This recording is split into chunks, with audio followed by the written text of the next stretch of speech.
সম্মানিত দেশবাসী, আসসালামু আলাইকুম এবং সনাতন ভাইদের আদাব। আশা করি সবাই খুব ভালো আছেন এবং ভালো থাকুন সেই কামনা করি। আজকে কয়েকটা দিন পর আপনাদের মাঝে আবারও দেশের সার্বিক পরিস্থিতি নিয়ে এবং আগামীতে দেশের মধ্যে দেশের অভ্যন্তরে কি ঘটনা, দুর্ঘটনা এবং নৃশংসতা বেড়ে যাওয়ার যে আশঙ্কা আছে, সেই আশঙ্কা থেকে আছে কিছু আলোকপাত করব। শুরুতেই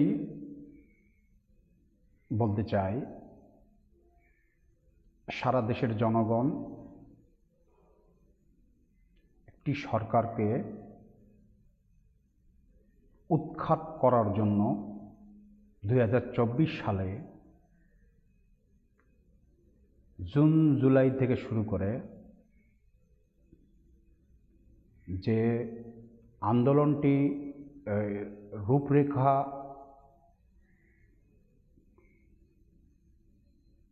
বাস্তবায়ন করার জন্য যে পদক্ষেপগুলি নেওয়া হয়েছিল, সেই পদক্ষেপগুলি ধীরে ধীরে জট খুলতে শুরু করেছে। আজকে দেশের সাধারণ জনগণ বুঝতে পারছে যে শান্তিপূর্ণ একটি দেশকে অস্থিতিশীল করার জন্য পৃথিবীর বুকের ক্ষমতাধর দেশগুলো যে আমাদের এখানে যে রেজিম চেঞ্জের মাধ্যমে নৃশংসতা ঘটানো হয়েছে, সেই নৃশংসতার প্রেক্ষাপটে এবং বিগত দিনের সিচুয়েশনগুলোর উপরে মানুষ পর্যালোচনা করে যা জানতে পারছে তা হলো, এদেশের একটি প্রতিষ্ঠিত সরকার, যে দলটি মহান মুক্তিযুদ্ধে আপোষহীন হয়ে পশ্চিম পাকিস্তানের বিরুদ্ধে লড়াই সংগ্রামে যে দলটি নেতৃত্ব দিয়েছে, সেই দলটির মুখ্য যে নেতৃত্ব দানকারী শেখ মুজিবুর রহমান এবং 1971-এর মুক্তিযুদ্ধকে বিলুপ্ত করা, নষ্ট করা এবং ধ্বংস করার প্রক্রিয়াকে, সেই অতীতের বাস্তবতাকে বাস্তবায়ন করার জন্য যে ষড়যন্ত্র চলে আসছিল, সেই ষড়যন্ত্রের আরেকটি রূপ হলো 2024-এর দখলদারির আন্দোলন।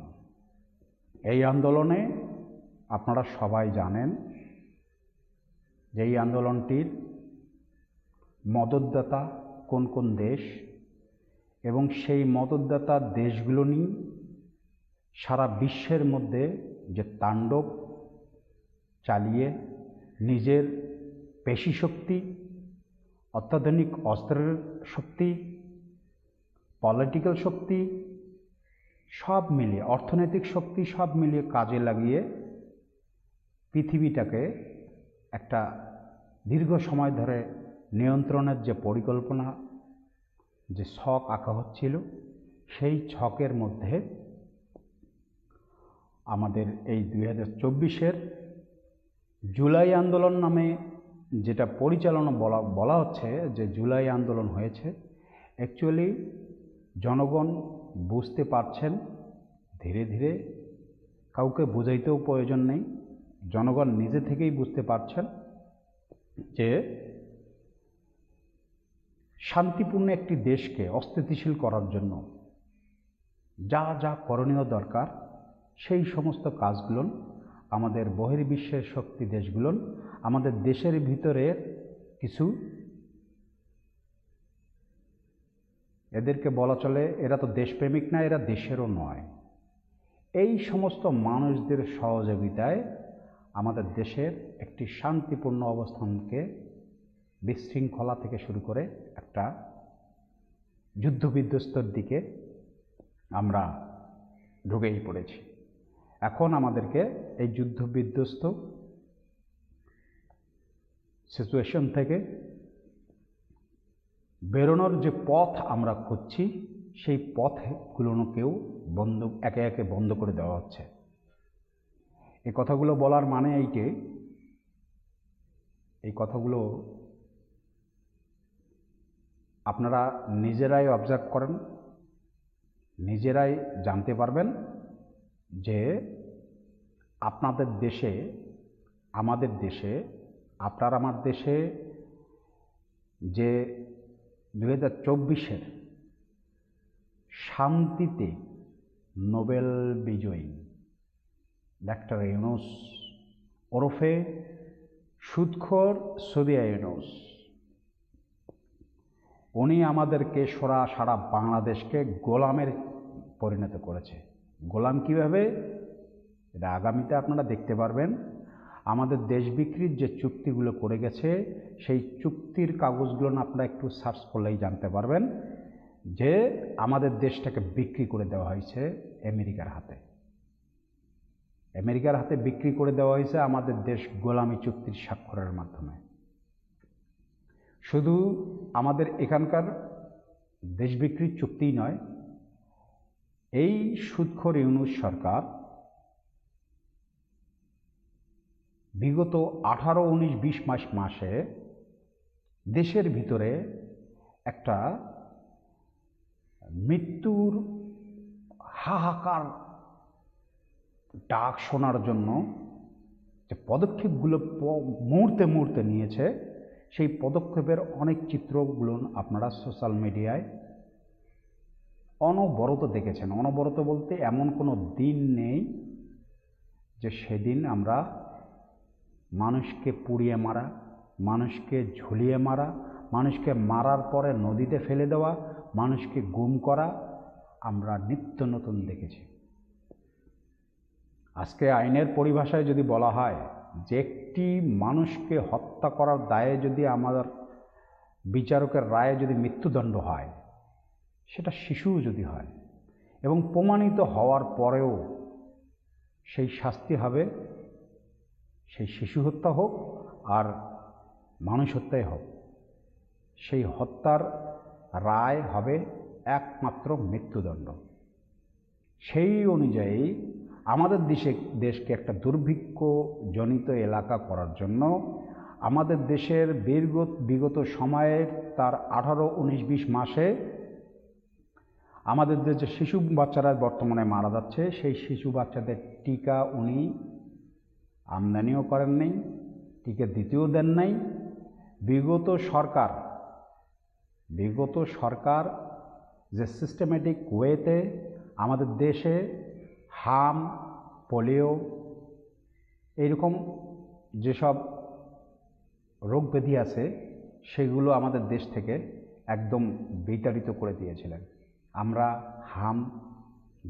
হাম বলেন, কলেরা বলেন, বসন্ত বলেন, এই ধরনের কিছু সাবজেক্ট আমাদের মাননীয় নেত্রী বিগত দিনে ধাপে ধাপে প্রতিটা জিনিসই দেশ থেকে বাইরে ছুঁড়ে ফেলে দিয়েছেন তার প্রক্রিয়া সিস্টেমের মাধ্যমে।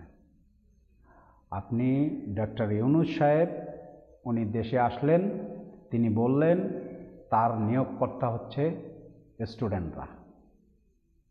স্টুডেন্ট বলতে সমন্বয়করা, সমন্বয়ক বলতে ছাত্র সমাজ বলতে বিভিন্ন ভার্সিটির স্টুডেন্টরা, যারা আন্দোলনের মধ্যে তাদের ভূমিকাকে একটি কাঠের পুতুল হিসেবে ব্যবহৃত হয়েছে। তারা নেমেছিল অধিকার আদায় নিয়ে। তাদের অধিকার ছিল, অধিকারের আদায়ের ইস্যু ছিল কোঠা। আজকে আপনারা অধিকার দাবির জন্য নেমে আপনারা চাইলেন অধিকার, হয়ে গেলেন সরকার। আপনারা কি সরকারি হওয়ার জন্য যদি চেয়ে থাকেন, তাহলে আপনারা এই যে দেশের ভিতরে, সারা দেশের ভিতরে এতগুলো মানুষকে ঠকিয়ে, যারা আন্দোলনরত অবস্থায় ছিলেন, যারা আন্দোলন করতেন, তাদের যে সুফলটা আছে আপনারা সেটাকে হাইজ্যাক করে নিলেন। হাইজ্যাক করে নিয়ে আপনারা টিভির পর্দার মধ্যে সেই বিধ্বস্ত ক্রান্তি সিচুয়েশনে আপনারা নিজেকে উপস্থাপন করলেন যে আপনারাই এই রেজিম চেঞ্জ করেছেন। আপনাদের পিছনে যারা কলকাঠি নাড়ছিলেন তাদের কথা আস্তে আস্তে বেরোয় আসছে। আপনারা অনেকেই প্রশ্ন করবেন যে এই সমস্ত কাজের জন্য আজকে রাজাকারের সন্তানরা বলেন, রাজাকারের উত্তরসূরিরা বলেন, অনেকেই বলতে শুনি, অনেকেই বলেন সেই ৭১-এর যুদ্ধ আর দীর্ঘ ৫৪-৫৫ বছর পর সেই রাজাকাররা কি আদৌ এখনও বেঁচে আছেন? তারা অনেকেই মরে গেছেন, কিন্তু অনেকেই এখনও বেঁচে আছেন। তাদেরকে শুধু রাজা বলছি না, তাদের উত্তরসূরি, তাদের আদর্শকে যারা ধারণ করে তারা প্রত্যেকেই রাজাকার, তারা প্রত্যেকেই আলবদর, তারা প্রত্যেকেই আল শামস, তারা প্রত্যেকেই জামাত শিবির সহ এই ইসলামী আন্দোলনের, জামাতে ইসলামের কর্ণধার। এখন বলবেন যে রাজাকারকে কেন বঙ্গবন্ধু ক্ষমা করছিল, ক্ষমা কেন করে দিছে, এইটার প্রশ্ন অনেকে তোলেন। এই প্রশ্নটা আপনারা অনেকেই বলেন তাহলে যে বঙ্গবন্ধু শেখ মুজিবুর রহমান কেন রাজাকারদেরকে ক্ষমা করে দিয়েছিলেন। ভাই, ক্ষমা করার সিচুয়েশনটাকে নিজে থেকে একটু উদাহরণ দিন। বঙ্গবন্ধু শুধু একজন ইনসান ছিলেন না, তিনি একজন রাষ্ট্রনায়ক ছিলেন, তিনি শেখ সাহেব ছিলেন, তিনি তৎকালীন সময়ের একজন রাষ্ট্রপ্রধান ছিলেন। তৎকালীন সময়ের এই বাংলার মানুষ তার যে দেশকে রিপ্রেজেন্ট করার পিছনে, তার নেতৃত্বে মুক্তিযোদ্ধারা সহ যে আমাদেরকে এই দেশটাকে রিপ্রেজেন্ট করছেন, সেই রিপ্রেজেন্ট করার পরে সেই ব্যক্তি দেশকে যে ভালোবাসাটা উপহার দিয়েছেন একটা রাষ্ট্র প্রতিষ্ঠা করার মাধ্যমে, সেই মানুষটি, একটি দেশের মানুষ ভুল করছে, তারা পূর্ব পাকিস্তানের পক্ষ না নিয়ে তারা পশ্চিম পাকিস্তানের রাজাকার এবং পশ্চিম পাকিস্তানের সেনাবাহিনীদের হয়ে আমাদের দেশের মধ্যে যে হত্যাযজ্ঞ, গণহত্যা, গণধর্ষণ, ঘরে ঘরে বুদ্ধিজীবী হত্যা, এই সমস্ত জিনিসগুলো করেছে, সেগুলো তো আমাদের দেশেরই ভিতরে জন্ম নেওয়া কিছু কুলাঙ্গার। এখন তাদেরকে তো যদি আপনার সেই সময় ১৯৭১ সালে মাত্র ৭ কোটি বাঙালি তখন আমাদের, তখন যদি বঙ্গবন্ধু এই সমস্ত মানুষদেরকে যদি নিজের নিয়মেই বলেন, আইনের আওতায় বলেন, বা যে কোনো প্রক্রিয়ায় যদি তাদেরকে যদি বলা হতো যে তাদেরকে হত্যা করা হোক, আজকে আপনারা ৫৪-৫৫ বছর পর এই কথাটাই তুলে ধরতেন। যেমন আজকে বলতেছেন যে বঙ্গবন্ধু তাদেরকে ক্ষমা করা উচিত হয় নাই। আজকে ওই সময় যদি বঙ্গবন্ধু ক্ষমা না করতেন, আজকে আপনারা বলতেন, ওই সময় ক্ষমা না করে যদি শাস্তি দিতেন, তাহলে আজকে আপনারা বলতেন যে বঙ্গবন্ধু তাদেরকে ক্ষমা না করে দিয়ে তাদেরকে দেশ ত্যাগে বাধ্য করাইলো কেন, অথবা হত্যা করলো কেন, এইটাই কথা বলতেন। কারণ আমাদের মধ্যে, বাঙালিদের মধ্যে দ্বিচারিতা আছে। নিজের বেলায় যখন গল্প করব তখন একটা পক্ষ, আবার যখন আপনার মতের বিরুদ্ধে যাবে তখন সেটার জন্য আলাদা যুক্তি। আমরা এই ধরনের মন মানসিকতার মানুষ। এখন বঙ্গবন্ধুকে সবাই ক্লিয়ারলি বলতেছিলেন যে বঙ্গবন্ধু কঠোর হও। একদিকে উনি রাষ্ট্রপ্রধান, একদিকে উনি একজন বঙ্গবন্ধু, একদিকে উনি শেখ সাহেব। উনি কোন দিকে যাবেন, কিভাবে কি করবেন, উনি নিজেই বলতেছেন, তোমরাই আমাকে বাধ্য করলা রাষ্ট্রপ্রধান হইতে, তোমরাই আমার নাম দিলে বঙ্গবন্ধু, বাংলার বন্ধু যে সে বঙ্গবন্ধু। তারপরে আবার এখন তোমরা বলতেছো বঙ্গবন্ধু কঠোর হও। ১৯৭১ সালের পরে উনি মাত্র ৩টা বছর কেবল দেশটাকে এস্টাবলিশ করার জন্য নেমেছিলেন। আপনারা ওই সময় দেশের মা বোনের যে ক্ষতি সাধন করেছেন, সেই ক্ষতি সাধনের বেলায় যখন বঙ্গবন্ধুকে বারবার বলতেছিলেন, বঙ্গবন্ধু কঠোর হও, কঠোর হও, বঙ্গবন্ধু বারবার বলতেছিলেন, কাকে মারব, কাকে কি বলবো, এরা তো সবাই আমার দেশেরই মানুষ, এরা তো আমারই ভাই, আমারই সন্তান। তারাই এক সময় 1975 সালে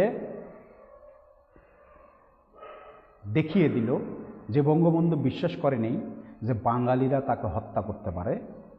সেই বাঙালিদের এই মধ্যে থেকে কিছু কুলাঙ্গার, সেনাবাহিনীর কিছু বিচ্ছিন্ন কুলাঙ্গার, তারা সপরিবারে 22টা মানুষকে হত্যা করেছে। আপনারা যদি বলেন ফ্যাসিস্টকে হত্যা করা হয়েছে, শেখ রাসেল কিসের ফ্যাসিস্ট ছিলেন?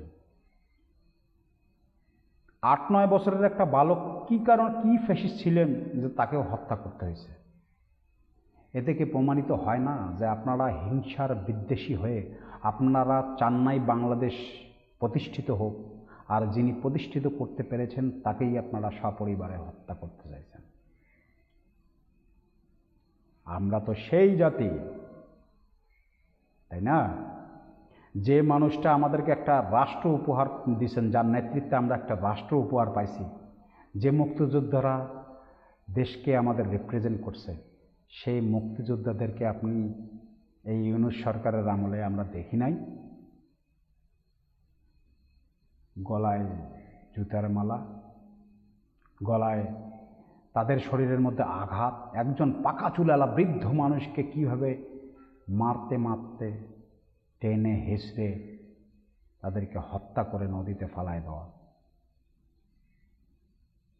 আপনারা বলেন বিপ্লব, আপনারা বলেন আমরা বিপ্লব করেছি, আমরা রেজিম চেঞ্জ করেছি, আমরা নতুন স্বাধীনতা তৈরি করেছি। কোন দেশের সাথে আপনারা যুদ্ধ করেছেন? 71-তে পূর্ব পাকিস্তান প্লাস পশ্চিম পাকিস্তান যুদ্ধ হয়েছিল। আপনারা কোন দেশের সাথে যুদ্ধ করছেন যে বলেন যে নতুন স্বাধীনতা? 71 আর 24 কি এক? 24 তো আপনাদের যে জন্মদাতা মা আছে, আপনার মায়ের ভাতারই তো ডাইরেক্টলি বলে গেল, আপনাদের মায়ের স্বামীরাই তো বলে গেল যে বাংলাদেশের রেজিম চেঞ্জ করতে $29 বিলিয়ন আমেরিকার সাবেক প্রেসিডেন্ট জো বাইডেন, তুরস্ক, পাকিস্তান এবং আরও কিছু দেশ সহযোগিতা করেছে এবং আমাদের দেশের মধ্যে জঙ্গিবাদ সৃষ্টি করে আমাদের দেশের মধ্যে একটি যুদ্ধবিধ্বস্ত দেশ তৈরি করার যে প্রক্রিয়াটা আপনারা চালু করেছিলেন, সেই চালু করতে গিয়ে নতুন দল সৃষ্টি করলেন এনসিপি। হ্যাঁ, আপনাদের গোপন তথ্য ফাঁস হওয়ার কারণে আপনারা হয়তো নামও চেঞ্জ করে দিয়েছেন, কারণ আপনারা এই নামটা দেওয়ার ইচ্ছা ছিল না। কারণ 111 টাইমে আপনি নিজে ইউনূস সাহেব একটি দল গঠন করার প্রক্রিয়া করেছিলেন। আপনাকে তৎকালীন মঈনুদ্দিন এবং ফখরুদ্দিন সাহেবের সময় আপনাকে জানানো হয়েছিল, আপনাকে সেই সময় উপদেষ্টা হিসাবে আপনি সেখানে কমিটমেন্ট অনুযায়ী কথা বলছেন। বলার পরে জানতে পারেন যে মাত্র 3 মাস থেকে 4 মাসের জন্য উপদেষ্টার একটি দায়িত্ব তিনি নেবেন কিনা। তিনি স্বল্প সময়ের জন্য সেই দায়িত্ব নেন নাই। সেই দায়িত্ব না নেওয়ার কারণে মঈনুদ্দিন এবং ফখরুদ্দিন সাহেব সহ সে সময়ের কেয়ারটেকার গভর্নমেন্ট দেশের মধ্যে এই 2024 সালের এই যে লাস্ট যে পেরেকটা ছিল আমাদের, এই 2024 সালে যে এই জঙ্গি হামলাটা হবে, সেই হামলার গোড়াপত্তন করেছিলেন আপনারা 111-এ। অনেকে বলেন মঈনুদ্দিন ফখরুদ্দিনের আমলেতে এরকমভাবে মানুষ মরে নাই, এইভাবে তো মানুষ খুন হয় নাই, জিনিসপত্র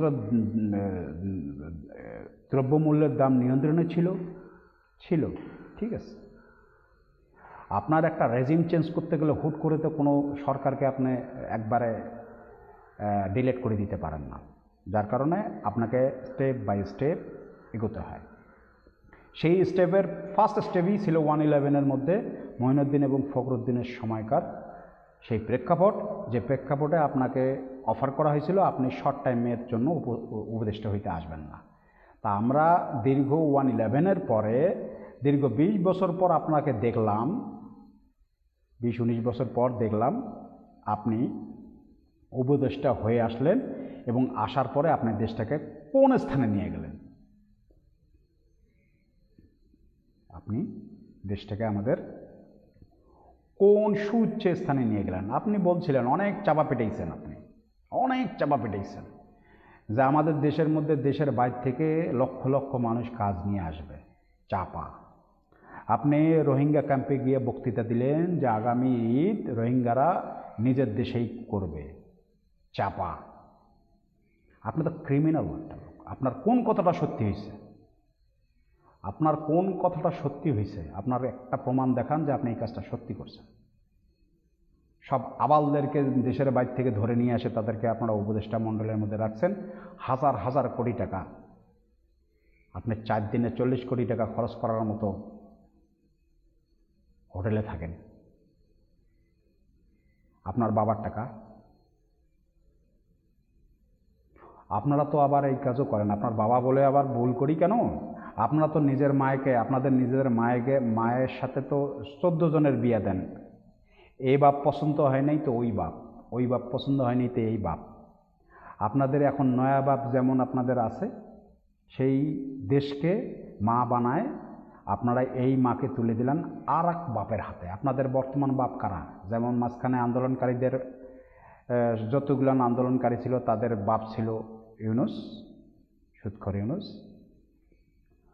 আর ইউনূসের বাবা হলো ডিপ স্টেট।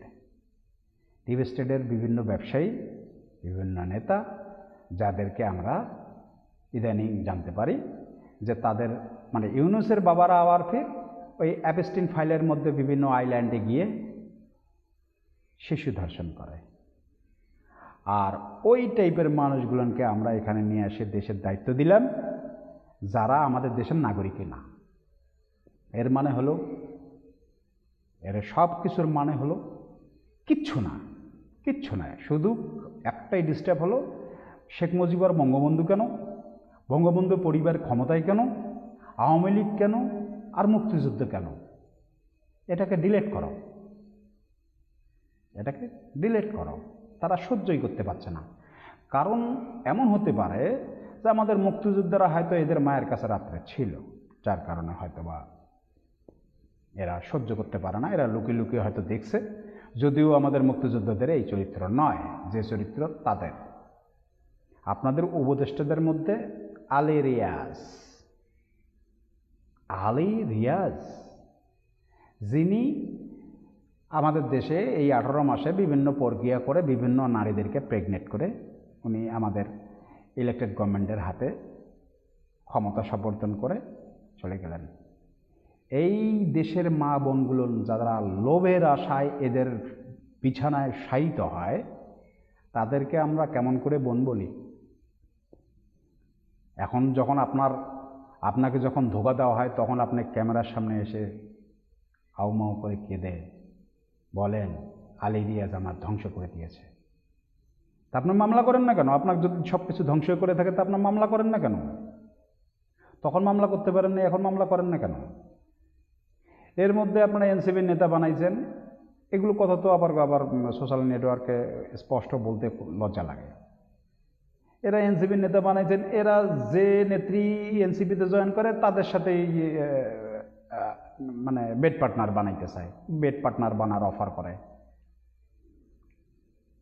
এগুলো কালচার। এই কালচারের মানুষ দেশ পরিচালনা করবে? এই দেশ পরিচালনার দায়িত্ব এদেরকে দেওয়া হয়েছে।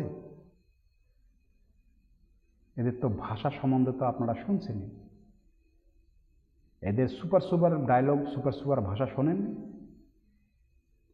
নবনির্বাচিত জাতীয়বাদী দল যে সিস্টেমেই হোক, ইঞ্জিনিয়ারিং করে বলেন, অনুরোধের আসরের সরকার বলেন, আর মিলে ঝুলে সরকারই বলেন, আর আমরা আর মামুদের সরকারই বলেন, যে সরকারই হোক, আপনার দেশের মধ্যে যখন বিগত সময়ে কোনো ত্রুটিযুক্ত কাজ হয়, আপনাকেই কথাটা বলি, এই দেশের সরকার প্রধানকেই বলি, একটা শিশু হত্যার বিচার যদি মৃত্যুদণ্ড হয়, এই টিকা না দেওয়ার কারণে ইউনূস সরকারের এ পর্যন্ত আমাদের দেশে প্রায় মিডিয়াতে নিউজ আসতেছে 400 থেকে 420টা শিশু মারা গেছে।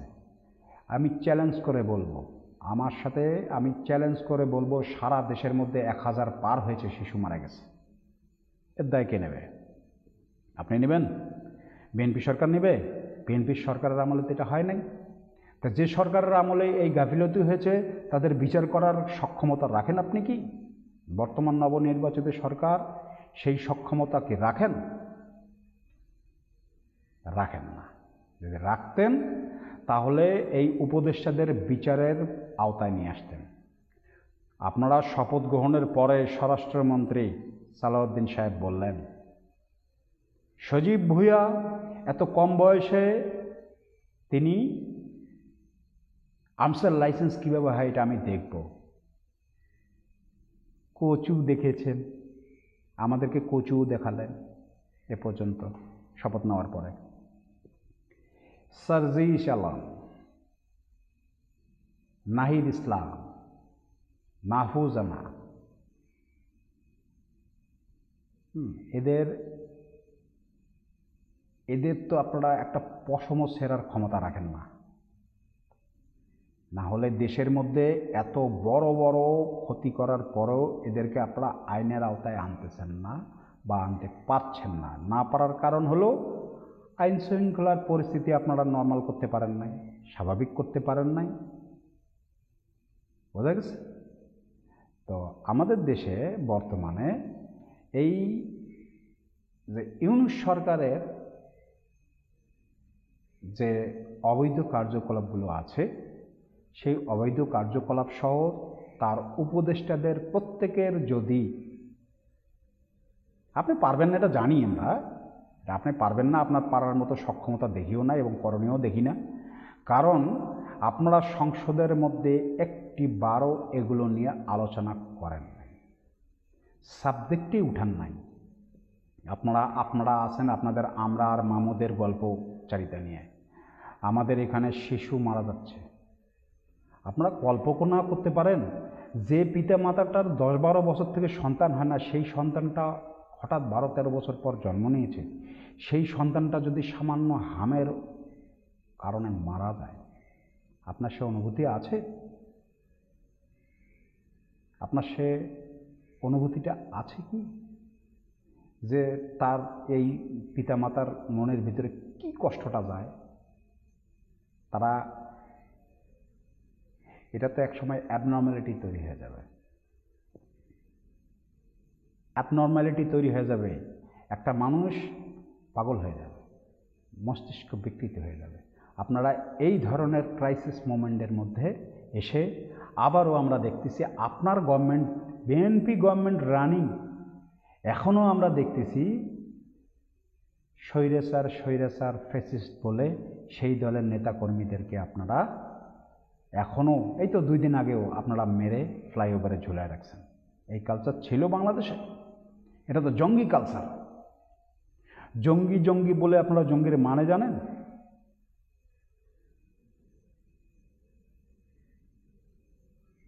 আপনারা মারছেন, মাইরে ফেলে আবার আপনারা ফ্লাইওভারে ঝোলাই দিয়ে আপনারা কি মেসেজ দিতে চান? যেভাবে ইউনূস সরকারের সময় জঙ্গিরা মেরে ঝুলিয়ে পুড়িয়ে এইভাবে যেমন আমাদেরকে মেসেজ দিত, আতঙ্কগ্রস্ত তৈরি করত, সেই আতঙ্কের পথেই তো হাঁটতেছেন। সেই একই ধারাবাহিকতা আপনার সরকারের আমলে চলমান। আপনার আর ইউনূসের মধ্যে পার্থক্য কোথায়? আজকে একটা সিরিয়াসলি কথা বলে রাখি, এটা তো অবশ্যই নোট করে রাখবেন।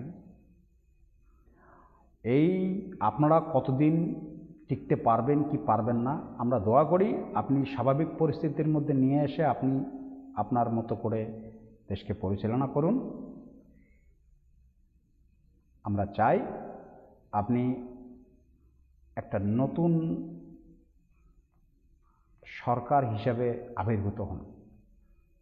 পাস্টকে ভুলে যান, পাস্টকে ভুলে যান। আপনার এই নীরবতা, চুপচাপ, ভদ্রচারিতা, তারপর বিরোধিতা, কোনো আলোচনা, সরকার বিরোধী কোনো আলোচনা আপনি করতেছেন না, এই ধরনের সিনড্রোম দেখিয়ে সিম্প্যাথি নেওয়ার কোনো মানে নেই। এই সিম্প্যাথি দেখিয়ে লাভ নাই। এই দেশের জন্য যদি আপনারা 10% করেন, আপনার 20% একবারে বাংলাদেশ ভরে দিবে। কি ভরে দিবে জানেন? এ দেশের জন্য যারা করছে তাদেরকেই বিতাড়িত করা হবে। এই দেশের জন্য সামান্য কিছু যারা করবে তাদেরকে ঝুলাই দেওয়া হবে। এই দেশের জন্য যারা প্রাণ দেবে তাদেরকে একসময় কলঙ্কিত করা হবে, তাদের ফ্যামিলিকে কলঙ্কিত করা হবে। আজকে আপনাদের কাছে আমার কোনো দাবি নেই, আমার কোনো চাওয়া নেই। আপনারা নিজেরাই নিজের মতো করে থাকেন। গণতন্ত্র বলেন, গণতন্ত্রের চর্চাটা প্র্যাকটিস করেন। আসলে গণতন্ত্র কাকে বলে? গণতন্ত্রের চর্চা যদি থাকে, গণতন্ত্রের কথা যদি বলেন, যে আপনারা বলেন যে বিএনপির প্রতিষ্ঠাতা মেজর জিয়াউর রহমান বহুদলীয় কর্মসূচি, বহুদলীয় রাজনীতির একজন মুখপাত্র ছিলেন, উনি এই বিষয়ে উনি উদ্যোগ নেন। বহুদলীয় কথাটা এখন আর বলিয়েন না। ইউনূস সরকার আমাদের আওয়ামী লীগের কার্যক্রম নিষিদ্ধ করছিল। কার্যক্রম নিষিদ্ধ মানে বোঝেন? আপনি অফিসিয়াল মিছিল মিটিং করতে পারবেন, অফিসিয়াল মিছিল মিটিং, আমাদের রাজনৈতিক যে কার্যকলাপ আছে সেগুলো করতে পারবেন না। আপনি আরও 1 ডিগ্রি বেশি করে দেখালেন, যখন নির্বাচিত হয়ে আসলেন, আপনি আরও 1 ডিগ্রি বেশি করে দেখালেন কি, যা আপনারা ক্ষমতা রাখেন, সংসদে পাশ করলেন, যে আপনারা ক্ষমতা রাখেন যে কোনো দলকে নিষিদ্ধ করার, এই আইন পাশ করলেন। আর বাহিরে আপনারা প্রচার করলেন কি, যে আমরা আওয়ামী লীগকে নিষিদ্ধ করছি, আমরা আওয়ামী লীগের কার্যক্রম নিষিদ্ধ করছি। কার্যক্রমের কথা তো বলেন না, আপনারা বলেন আওয়ামী লীগকে নিষিদ্ধ করছি। অ্যাকচুয়ালি কি ঘটনা জানেন? অ্যাকচুয়ালি তো আপনারা আওয়ামী লীগকে করেন, আপনারা এই আইনটা পাশ করে নিছেন। আপনারা যে কোনো মুহূর্তে, ধরেন যদি জামাত যদি আপনাদের বিরোধিতা করে, আপনারা জামাতকে নিষিদ্ধ করতে পারেন, সেই আইন পাশ করছেন। আপনারা যদি বামপন্থী কোনো নেতা দল থাকে, সেগুলোর দলকে আপনারা যে কোনো মুহূর্তে আপনাদের বিরোধিতা করলে তাদেরকে নিষিদ্ধ করার আইন পাশ করছেন। এখানে তো স্পষ্টভাবে উল্লেখ করা নাই যে আওয়ামী লীগকে নিষিদ্ধ করা হয়েছে। আওয়ামী লীগের কার্যক্রম নিষিদ্ধ মানে তো এই নয় যে আমাদের নেতাকর্মীরা, আমাদের কর্মীরা হ্যাঁ কার্যক্রম করবে না, নিষিদ্ধ আইন পাশ করছেন, ওয়েলকাম। তার মানে কি তারা পার্টি অফিস যাবে না? সেই নেতাকর্মীরা কি স্বাভাবিক চলাফেরা করবে না? তারা কি দেশ নিয়ে আলোচনা করতে পারে না? তারা কি প্রতিবাদ করতে পারে না আপনার ওই দলীয় ব্যানার ছাড়া? আচ্ছা, যদি আপনারা এই সমস্ত জিনিসই করেন, তাহলে আমাদের পার্টি অফিসটা যে জ্বালায় পুরাই দিচ্ছেন, ওখানে যে মনে করেন যেসব ময়লার স্তূপ তৈরি হয়েছে, তাই এই ময়লাগুলো না, আমাদের পার্টি অফিসের ময়লাগুলো পরিষ্কার করবে কি আপনার বাপদাদারা আসিয়া? এই যে আপনারা যে জেলার যে জামাতের নেতাকর্মীরা আছে, এনসিপির নেতাকর্মীরা আছে, এগুলো কি এদের মায়ের ভাতারারা আসে আমাদের করবে, আমাদের পার্টি অফিস পরিষ্কার করবে? পার্টি অফিস নোংরা করে রাখছে, এগুলো কি তারা পরিষ্কার করে দিবে? সেখানে যে সাধারণ কিছু লোকজন আসে, তারা সহযোগিতা নেওয়ার জন্য আসে, খোঁজ খবর নেওয়ার জন্য আসে, তারা এসে কোথায় বসবে, কোথায় দেখবে? একই কাজ যদি মনে করেন আপনাদের যখন তক্তা পাল্টায় যাবে, একই কাজ যদি আপনার অন্য দল এসে করে, একই কাজ। স্পষ্টভাবে বলি, আওয়ামী লীগ যদি এসে যদি আপনাদেরকে ব্যান করে, ডাইরেক্ট নাম উল্লেখ করে, তখন কি আবারও ওই সেই গুপ্ত, আবারও লঙ্গির তলে? হ্যাঁ, এই রাজনীতির প্রেক্ষাপট আর থাকবে না, এই রাজনীতির প্রেক্ষাপট থাকবে না। আমি আমার দলের নেতাকর্মীদেরকে স্পষ্টভাবে বলতে চাই, আমরা যারা বঙ্গবন্ধুর আদর্শের মানুষ আছি, কর্মী বাহিনী আছি, সদস্য আছি, পদে আছি, পদ ছাড়া আছি, যারাই হোক, সাধারণ জনগণ, আপনাদের আমাদের দলের যে কোনো দলের কার্যক্রম নিষিদ্ধ হওয়া মানে কিন্তু পার্টি অফিসে যাবেন না এটা নয়, পার্টি অফিস পরিষ্কার রাখা যাবে না এটা কোনো আইনের নিষেধ নয়। আপনি স্বাভাবিকভাবে চলাফেরা করবেন না, এটার মানে এইটা নয়। আইনটাকে পাশ করা হয়েছে, আপনার কার্যক্রম নিষিদ্ধ করা হয়েছে, মানে আপনি রাজনৈতিক কোনো কার্যক্রম করতে পারবেন না। আপনাকে তো বেরোইতে নিষেধ করে নাই, আপনার পার্টি অফিসে আসতে নিষেধ করে নাই, আপনার পার্টি অফিসে এসে আপনার ধোয়া মোছা করতে, পরিষ্কার করতে নিষেধ করে নাই। তারা তো কৌশলগত দিক দেখাচ্ছে, কিন্তু আপনাকে তো আইনটা বুঝতে হবে। আপনি আমি অপেক্ষায় আছি, তাই না, যে এই পুকুর কবে দুধ দিয়ে ভর্তি হবে। দুধ দিয়ে কবে ভর্তি হবে এই পুকুর, সেদিন আমিও এক বালতি দুধ এসে ঢেলে দিব, দিয়ে বলবো আমিও সহযোগী ছিলাম, তাই না। এই ধরনের প্রক্রিয়া নিয়েই তো আমাদের নেতাকর্মীরা ওয়েট করতেছেন, এবং সবাই আঙুল দেখাচ্ছেন, আমাদের বড়রা তো কিছু করে না, আমরা কেন করব, আমাদের বড়রা তো কিছু করে না, আমরা কেন করব, এটি তো বলেন, তাই না। তো এইভাবে করলে পিছিয়ে যেতে হবে। যারা দলের স্বার্থে নিবেদিত প্রাণ, যারা দলের স্বার্থে কাজ করবে, আগামীতেও তারা করবে। যারা দলের জন্য ত্যাগী, তারা আগামীতেও ত্যাগ দিবে। যারা দলের জন্য স্বার্থহীন হয়ে যে কোনো কাজ করার চেষ্টা করেন, তারা চেষ্টা করে যাবে। আর যারা স্বার্থবাদী, তারা প্রতি মুহূর্তে ওই মৌচাকের মধু খাইতে আসবে শুধু। এটাকে আপনি কেন্দ্র থেকে বন্ধ না করা পর্যন্ত আমার ক্ষমতা নেই বন্ধ করার।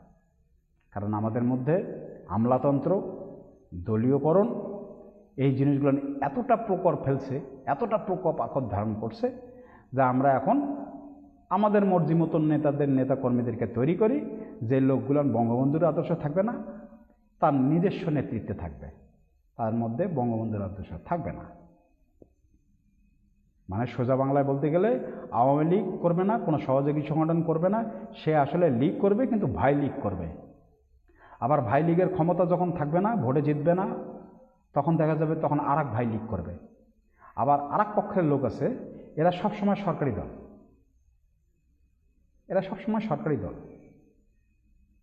আমার চোখে দেখা বেশ কিছু মানুষ আছে, কন্টিনিউয়াসলি এনসিপিকে সে করে, বিএনপি সে কন্টিনিউয়াসলি এনসিপিকে হেল্প করে, সে কন্টিনিউয়াসলি জামাতকে হেল্প করে, সে কন্টিনিউয়াসলি আরও আদার্স যারা আছে, এমনকি রীতিমতো আমাদের দলের নেতাকর্মীদেরকে হেল্প করে।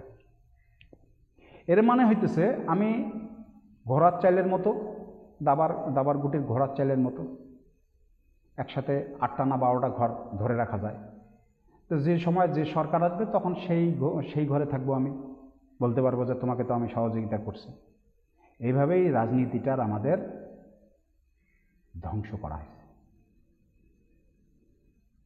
এইভাবে আমাদের রাজনীতিটাকে একটা কোমর থেকে ভেঙে ফেলা হয়েছে। আওয়ামী লীগকে ধ্বংস করবে এরকম পৃথিবীতে এরকম কোনো সংগঠন আছে নাকি, যদি আমরাই আমাদেরকে ধ্বংস না করি। মাননীয় নেত্রী শেখ হাসিনা বলেছিলেন না, যে আওয়ামী লীগ যদি কোনোদিনও ক্ষতি হয়, আওয়ামী লীগের যদি কেউ কখনো ক্ষতি করে, কে করবে? একমাত্র আওয়ামী লীগই করবে। আর আমাদের আওয়ামী লীগের নেতাকর্মীরাই আজকে মাথা বিক্রি করে, কমিটি বিক্রি করে, যে সমস্ত কমিটি দিছে সেই কমিটিগুলো থেকে কমিশন বাণিজ্য করা হয়েছে। আপনি একটি ছেলেবেলে পাবেন কোথায়? যাই হোক, সেই বিষয়ে কথা না বলি।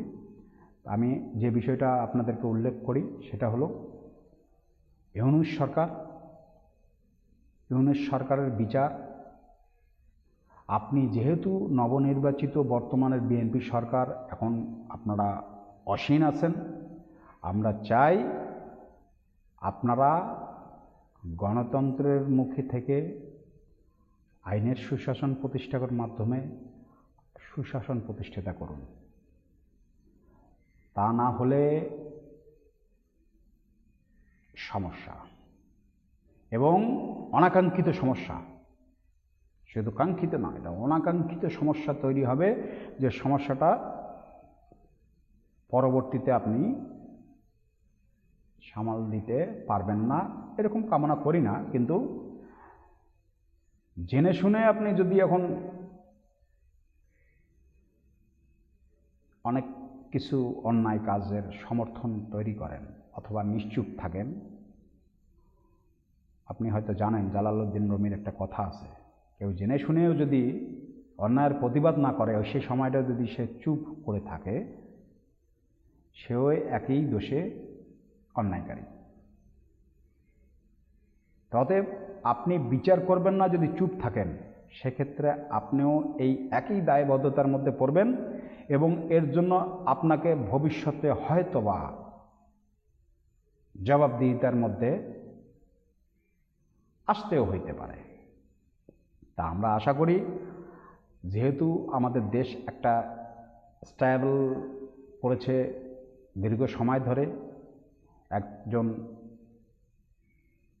ভালো রাষ্ট্রনায়কের হাত ধরে দেশটা আমাদের আজকে খুব একটা লাজুক পরিস্থিতি আছে। এই লাজুক পরিস্থিতিতে থেকে আমরা কিভাবে রেহাই পেতে পারি, আমাদেরকে যে গোলামি চুক্তিগুলো করে দিয়ে গেছে, এই গোলামি চুক্তি থেকে আমরা কিভাবে বেরোয় যেতে পারি। বেরোয় যাওয়া অসম্ভব কিছু না, এই বেরোয় যাওয়াটাও একটা জয়। যদি আপনারা এই কাজগুলো করতে পারেন, গোলামি চুক্তি থেকে যদি বেরোয় আসতে পারেন, বাংলাদেশ আপনাকে শ্রদ্ধা করবে। যদি আপনারা এই সকল উপদেষ্টাদের বিচার করতে পারেন, সারা বাংলাদেশ আপনাকে স্মরণ করবে, ভালোবাসবে, দোয়া করবে। এই দোয়া আছে জন্য আজকে আপনি এখনো জীবিত আছেন। মানুষের দোয়ার হাত থেকে আপনি এই দোয়ার রহমত থেকে সরে যাবেন না, আপনি সরে যাবেন না, আমরা সেই আশা করি। অতএব আজকে এতটুকুই আলোচনা করব। আর আমাদের দলের নেতাকর্মীরা যারা আছেন তারা সক্রিয় হন। আগামীতে আপনারা হয়তো এর মধ্যে জানতে পারছেন, বিভিন্ন সময় বিভিন্ন ক্ষেত্রে বিভিন্ন নিউজের মাধ্যমে সারা বিশ্বে কিন্তু একটা রেজিম চেঞ্জ হচ্ছে, আপনারা জানেন। আমি আন্তর্জাতিক তথ্য বলবো না, তবে বাংলাদেশের মধ্যে আজকে আন্তর্জাতিক বিষয় নিয়ে বলবো না, বাংলাদেশের মধ্যেও রেজিম চেঞ্জ হচ্ছে, একটা প্রেক্ষাপট চেঞ্জ হচ্ছে। সাধারণ জনগণ সচেতন হতে চলেছে। সাধারণ জনগণ বুঝতে শিখে গেছে যে তাদেরকে ধোঁকাবাজি দিয়ে এই আন্দোলনের মধ্যে মাঠে নামিয়ে একটি শান্তিপূর্ণ সরকারকে, শান্তিপূর্ণ একটি দেশকে অস্থিতিশীল করার পিছনে কারা দায়ী, কারা জড়িত ছিল, আজকে তারা বুঝতে পেরেই জনগণ মাঠে নিজে থেকেই নামবে। এবং এই রোষানল থেকে যদি কারোর ক্ষমতা থাকে রক্ষা হওয়ার, তাহলে একটাই উপায়, সেটা হলো গণতন্ত্রীমুখী আইনের সুশাসন এবং বহু নেতাকর্মী, সাংবাদিক, শ্রমিক যারা কারাবন্দী আছেন তাদেরকে সুন্দর সম্মানের সহিত তাদেরকে আইনের প্রক্রিয়ার মধ্যে ছেড়ে দেন। তারা যদি আইনে দোষী হয়ে থাকে তারা শাস্তি পাবে, যদি দোষী না হয়ে থাকে, দোষী সাব্যস্ত না হয়ে থাকে, তারা বেরোয় চলে যাবে। অতএব তাদের প্রতি আপনারা এই যে কালো থাবা প্রদর্শন করতেছেন, সেই ইউনূস সরকারের আমল থেকে, সুদখোর ইউনূস, আর এখন যদি আপনিও একই কাজ করেন, আমরা কিন্তু এখন কিছু বলতেছি না, কারণ আপনি কিন্তু এখন নতুন সরকার, আপনি নতুন সরকারে আছেন। আমরা আপনার সরকার নিয়ে এখনই সমালোচনার কোনো পর্যায়ে যাব না। আপনারা ইতিপূর্বে বহু কিছু ত্রুটিযুক্ত কাজ আপনার সরকারের আমলেই হচ্ছে, আপনি করেন না করেন এর দায়ভার আপনাকে নিতে হবে। আমরা দিই বা না দিই সেটা কথা না, কিন্তু এর দায়ভার আপনাকে নিতে হবে, কারণ আপনার উপস্থিতিতে এই জিনিসগুলো ঘটলে দায় আপনার। অতএব আপনি যদি নীরব থাকেন, আমরা মনে করি আমরা আপনাকে উদ্দেশ্য করে বলার একটাই কারণ, আপনাকে শ্রদ্ধা করারও একটাই মূল কারণ, আপনি একজন মুক্তিযোদ্ধার সন্তান, এই কথাটা ভুলে যাবেন না। আপনি একজন মুক্তিযোদ্ধার সম্মান হিসাবে আপনাকে আমি তারেক রহমান হিসাবে আমার দেখার দরকার নেই, আপনি পার্সোনাল, আপনার সাথে আমার কোনো আন্ডারস্ট্যান্ডিংও নাই, কিন্তু আপনাকে আমরা চিনি, আপনি একজন মুক্তিযোদ্ধার এবং বীর উত্তম মেজর জিয়াউর রহমানের একমাত্র বড় সন্তান, অতএব জীবিত একমাত্র সন্তান বর্তমানে। অতএব আপনি এমন কিছু নিদর্শন আমাদের দেশের জন্য করে যাবেন যে নিদর্শনগুলো যেন বাস্তবসম্মত হয়, আইনসম্মত হয়, গণতান্ত্রিক চর্চার মাধ্যমে হয়। সাংবাদিকদেরকে উন্মুক্ত করে দিন। সাংবাদিকদের কিন্তু আপনি চোখ নাক মুখ বন্ধ করে রাখলেও কিন্তু তারা তাদের কৃতকর্ম করতে পারে। তো অতএব আপনারা তাদেরকে হত্যাও করতে পারবেন না। বোঝা গেছে? যাই হোক, আর একটা বিষয় যেটা মনে পড়লো সেটা হলো একটা মেসেজ, আসলে আপনারা সবাই দেখছেন কিনা জানি না। সেটা হলো আমাদের সাবেক স্পিকার শিরিন শারমিন, উনি যেখানে ছিলেন ক্যান্টনমেন্টে, আমরা অনেকে শুনছি ক্যান্টনমেন্টে ছিলেন, উনি সেফ জোনে ছিলেন। ক্যান্টনমেন্ট থেকে এই আপনার ঢাকা পর্যন্ত, ঢাকার কোথায় ওটা ওনার নামে যে মামলাটা দিছে, সম্ভবত কোন এলাকায় মামলাটা দিছে, যে সেখানে উনি গুলি করে মানুষ মারছে। তো উনি ক্যান্টনমেন্ট থেকে এত বড় পিস্তল কই পাইল, আমার একটু খুব জানার দরকার। এই একই মামলার গুলির আসামি করছে আমাদের সাকিব আল হাসান, ক্রিকেটার সুপারস্টার সাকিব আল হাসানকে। তা সাকিব আল হাসান আপনার এখন দেশের বাইরে সেই সময় থেকে, তো ওই সময় দেশের বাইরে থাকা অবস্থায় কত বড় পিস্তল ব্যবহার করছে, যে পিস্তলটা বাংলাদেশ পর্যন্ত আসছে। আমি এই পিস্তল দুইটা দেখতে চাই, যে এত বড় পিস্তল এরা ব্যবহার করে বাংলাদেশে এসে, দেশের বাইরে থেকে বাংলাদেশে এসে হত্যা করলো, কেউ দেখলোও না। হ্যাঁ, যাই হোক, আর আমাদের দেশের মানসিকতা চেঞ্জ করার কথা কি বলবো। একটা লোক রাজনীতি করতে পারে, সবার যেমন অধিকার আছে, তেমনি একজন ক্রিকেটারও রাজনীতি করতে পারে। তবে ওনাকে আপনারা প্রথম কী হিসেবে চেনেন? ক্রিকেটার হিসেবে। তা ক্রিকেটার হিসেবেই চেনেন, আপনি পরেরটা ধরলেন কেন? এখন বলবেন পরের রাজনীতি উনি কেন রাজনীতিতে গেল? আরে বাবা, রাজনীতি সারা ওয়ার্ল্ডের মধ্যে এরকম কি প্লেয়াররা রাজনীতিতে মধ্যে আসে না? এরকম কোনো রেজিম দেখেন নাই আপনারা? দেখেন নাই? না মনে পড়ে না? না মানতে রাজি না? পাকিস্তানের, আপনাদের নতুন বাবার দেশ পাকিস্তান, সেই পাকিস্তানের ইমরান খান কি ছিলেন? ক্রিকেট প্লেয়ার ছিলেন না? উনি প্রধানমন্ত্রী হন নাই? উনি হওয়ার পরে আমাদের মাননীয় প্রধানমন্ত্রী শেখ হাসিনাকে গর্ব করেন নাই?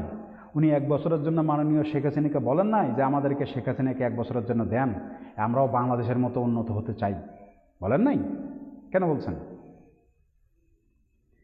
শেখ হাসিনা খারাপ ছিল জন্য বলছেন, তাই তো? হ্যাঁ, আপনাদের ভাষায় শেখ হাসিনার কাজকর্ম খারাপ লাগছে আপনাদেরকে, শেখ হাসিনার কর্মকাণ্ড খারাপ লাগছে। এরপরে তার দেশের মধ্যে যে সব উন্নয়নমূলক কর্মকাণ্ড করছে, আপনার সেই কর্মকাণ্ডগুলো কোন কথা বলবো? কোন জায়গা বাদ নেই যে উনি উন্নয়নের ছোঁয়া দেন নাই? কোন জায়গায়?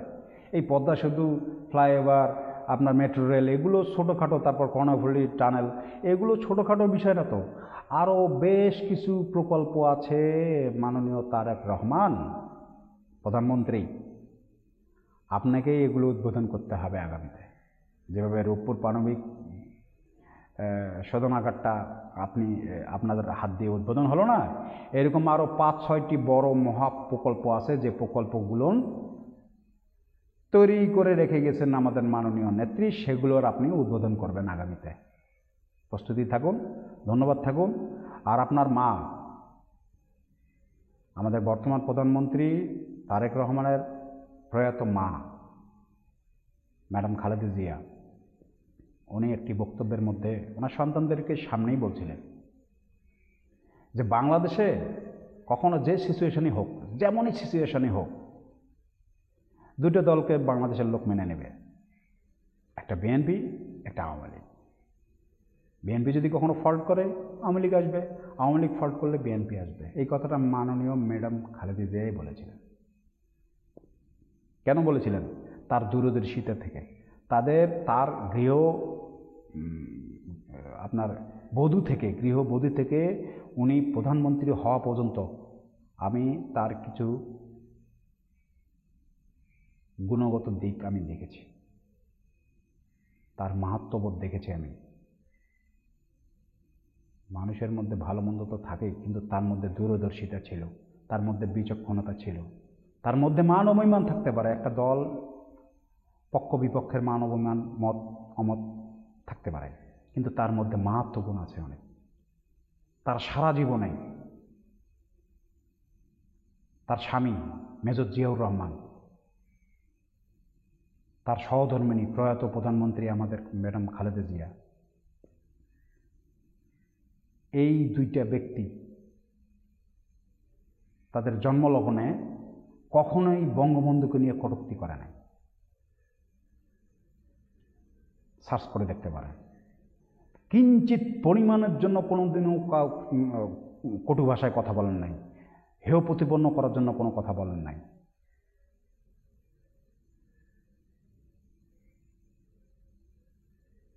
আপনারা আদর্শিক হন, আপনারা আপনাদের আদর্শে চলুন, গণতন্ত্রের পথে চলেন, সুশাসন প্রতিষ্ঠিত করুন। আপনাদের দলের মধ্যে এরকম খুব নীতিবান এবং আদর্শিক বহু নেতাকর্মীরা আমরা চিনি, জানি। ভালো কিছু নেতাকর্মীরা আছে, যেমন আমাদের রংপুরেরই কথা বলি, যে রংপুরের মধ্যে আপনারা যে আমাদের মাহফুজুর রহমান ডন ভাইকে যে আপনি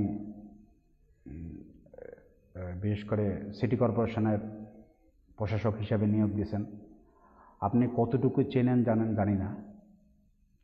তিনি আপনার দলের একজন আদর্শিক নেতা, আমার কাছে এটা মনে হয়।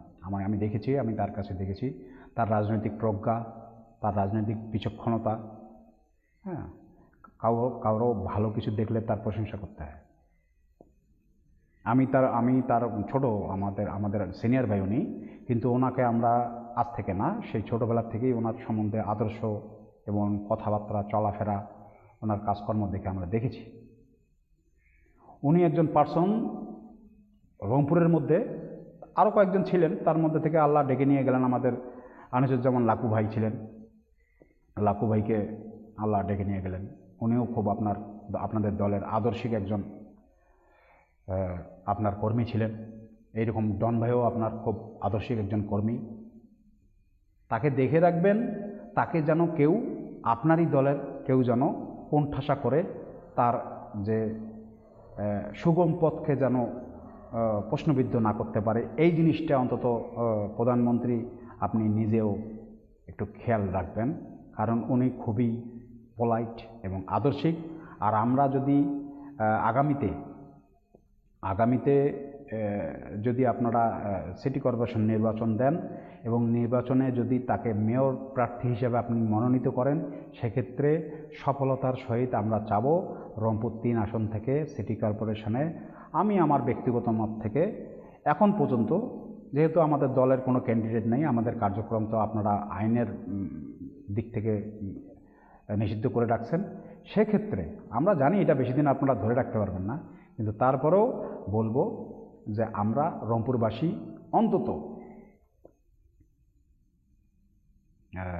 চাবো যে দীর্ঘদিন একটা দল এখানে জিম্মি করে রেখে সিটি কর্পোরেশন থেকে শুরু করে এখানকার সংসদ আসনটা একটু বিক্ষিপ্ত করে রেখে যে বিশৃঙ্খলা সৃষ্টি করে রাখছে, মানে ওই যে আমরা মামুদের মতো একমাত্র তাদের দলের নেতাকর্মীরাই শুধু, তারাই পেট ফুলে, বাড়ি ফুলে, বিল্ডিং ফুলে, তারপরে আপনার আঙুল ফুলে কলা গাছ হয়ে, একজন নাইট গার্ডেরও আপনার অ্যাকাউন্টের মধ্যে 50-1 কোটি 2 কোটি টাকা পাওয়া যায়। তো যাই হোক, এটা তাদের ব্যাপার। তো সেই ক্ষেত্রে আমরা চাই আমাদের রংপুরের মধ্যে এই পরিবেশটা চেঞ্জ হোক। এই পরিবেশটা চেঞ্জের বিষয় আমরা এটাকে সহমত পোষণ করি, কারণ আমরা চাই যে তার হাত দিয়ে যেন আমাদের রংপুরবাসীর উন্নয়নমুখী যে কার্যকলাপগুলো আছে সেটা যেন বাধাগ্রস্ত না হয়। ধন্যবাদ, অনেক কথা বললাম। আমি আমার পছন্দের কথাগুলো বললাম, কারণ আমার ব্যক্তিগত মতামত, আমার মত স্বাধীনতা আছে, এই ক্ষেত্রে থেকে আমি আমার পছন্দের কথাটি বললাম। যাই হোক, এটা আপনি বিবেচনায় রাখবেন। আর একটা জিনিস বলে শেষ করি, সেটা হলো বিগত দিনে আমাদের আওয়ামী লীগ গভর্নমেন্ট থাকার সময় আমাদের কিছু নেতাকর্মীরা অতি উৎসাহী হয়ে কিছু কার্যকলাপ করেছে, যে কার্যকলাপগুলো আমাদের জন্য নেতিবাচক প্রভাব ফেলে। যেমন কারো নামে ভুয়া মামলা দেয়া, কাউকে ভুয়া জেল খাটানো। তবে একটা জিনিস দেখবেন, আপনাদের কেন্দ্রীয় বড় বড় নেতাকর্মীরাও কিন্তু যদিও ফলস মামলাও যদি খেয়ে থাকে, তা সেক্ষেত্রেও দেখা গেছে 1-1.5 মাস 2 মাসের মধ্যে জামিন নিয়ে বেরোয় আসছে এবং সদর্পে বেরোয় এসে আবার তারা তাদের কার্যক্রম চালু করছে। তা আপনাদের ক্ষেত্রে এখানে এসে দেখতেছি যে আপনারা রীতিমতো একটা মানুষের জামিন হয়ে গেছে, বিচারপতি তাকে জামিন দিছে, আর এখানে লোকাল পলিটিক্যাল কারণে এখানকার কিছু ব্যক্তি, এখানকার কিছু প্রশাসন একটা সিন্ডিকেট তৈরি করে আমাদের নেতাকর্মীদেরকে জেল গেটের মধ্যেই শোন অ্যারেস্ট দেখিয়ে অ্যারেস্ট করা হচ্ছে। শোন অ্যারেস্ট দেখিয়ে অ্যারেস্ট করা হচ্ছে এবং একটা বলা চলে যে জামিন বাণিজ্য চলতেছে। এই কালচারটা যদি কন্টিনিউ হয়, আপনারা জানেন আগামীতে কি হবে। যদি পরোয়া না করে থাকেন, তো এই জিনিসটা আপনারা কন্টিনিউ করতে থাকেন, আগামীতে দেখতে পারবেন আরও অনেক কিছু এবং নতুন কিছু। আপনারা তো নতুন কিছু আবিষ্কার করতে পারেন না, তো সেই নতুন কিছু আবিষ্কার করতে দেখতে পারবেন, যেটা আপনাদের জন্য খুব কষ্টদায়ক হবে। অতএব আপনাকে আমি অপমান করছি, আপনি আমাকে অপমান করাটাকে যদি মনে করেন যে এখানেই আমার শেষ নয়, তো এটার সমাপ্তি টানা উচিত। এটার সমাপ্তি টানেন, ঠিক আছে, আপনারা আমাদের সাথে ক্ষতি করছেন, আমরা আপনার ক্ষতি করলাম না, এরকম মনোভাব নিয়ে আসেন। হ্যাঁ, আর প্রতিহিংসা পরায়ণটা মনোভাবটা যেন আমাদের মধ্যে কাজ না করে, কারণ আমরা প্রতিহিংসা রাজনীতি, ওই আদর্শিক নেতার আদর্শিক কর্মী নই। আমরা বঙ্গবন্ধুর আদর্শের একজন কর্মী। আমরা প্রতিহিংসা পরায়ণ নই। আমরা একজন আরেকজনকে সম্মান করে পথ চলা শেখাটাই আমাদের আদর্শ, যে আদর্শ আমাদেরকে উদ্বুদ্ধ করে বঙ্গবন্ধুর আদর্শের মাধ্যমে। অনেক কথা হলো আজকের, এই কথাগুলোর মধ্যে কোনো ভুল ত্রুটি থাকলে আমি জানি, আমি তেমন কোনো ভুল ত্রুটি কিছু বলে নেই, তারপরেও আমার কথায় কোনো ত্রুটি থাকলে আপনারা ক্ষমা সুন্দর দৃষ্টিতে দেখবেন। আর আমার ভিডিওর সাথে কন্টিনিউ থাকবেন। আমি ন্যায্য কথাগুলো আপনাদের মাধ্যমে ইউটিউবের খবরদার টিভি চ্যানেলের মাধ্যমে আপনাদের কাছে পৌঁছার চেষ্টা করি, যাতে করে আমাদের সামাজিক ব্যবস্থাটা স্থিতিশীল থাকে। ধন্যবাদ। আসসালামু আলাইকুম। হিন্দু ভাইদের এবং সনাতন ভাইদের আদাব। জয় বাংলা, জয় বঙ্গবন্ধু।